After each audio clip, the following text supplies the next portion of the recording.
بالمناسبة دي اختياراتك بتكون ازاي؟ لان برضو يعني الادوار كلها فعلا زي ما قلت احنا بنعرف اسمك موجود يبقى العمل ازاي بتختار؟ ازاي بختار؟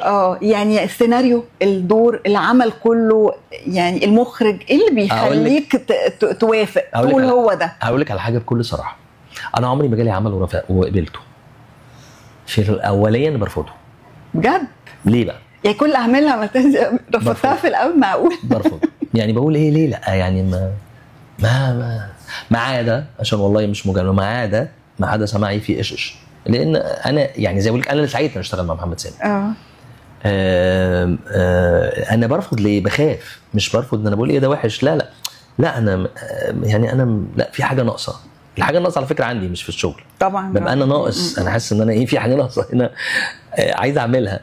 والحقيقه هو دايما بقول للعين لما بيبقى في عين وراكي وبتحبك وخايفه عليكي بتشاركك الرأي. يعني يسرا دايما تقول لي ايه، طب اقرا تاني، طب انا هقرا، طب انا هقول لك. لا احنا عايزين نشكر يسرا جدا جدا.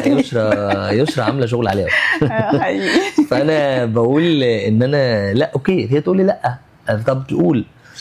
هي حتى لما انا اكون واخد القرار هي عندها ميزه لطيفه جدا. يعني افرض انا اعتذرت عن عمل او مش عايز اشتغله، مش تقول لك بقى لا اشتغله بالعافيه، بتبعد لحد اما انا الف واروح ايه تمام.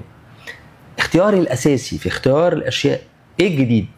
ايه الجديد اللي هيعمله كده؟ لو انا ما حسيتوش، عشان برضو ما بقاش افلاطوني قوي. في اشياء طبعا انا ممكن اكون عملتها وما فيهاش جديد، بتبقى خطأ، يعني الكمال لله وحده يعني. لكن انا دايما ببحث عن انا جديد ازاي؟ جديد في الشكل وفي المضمون وفي طبعا. يعني دايما يقول لك انت شر، في جمله تسمعيها كده محفوظه، كلام محفوظ، يقول لك ايه، انت بتعمل شر. انا اسف يعني، لا. انا عمري ما عملت شخصيه شبه التاني حقيقي. انا عمري ما عملت شر شبه التاني. الشر الخبيث غير الشر العنيف، غير الشر اللي بالعين، غير الشر الدحلاب زي ما بيقولوا. ده مختلف. ده مختلف عن ده، وده ملوش علاقه بده. وطريقه الكلام وطريقه تون الصوت على فكره، عشان انا طبعا ده فضل الله سبحانه وتعالى. لو انا تربيه موسيقيه فادتني في ايه؟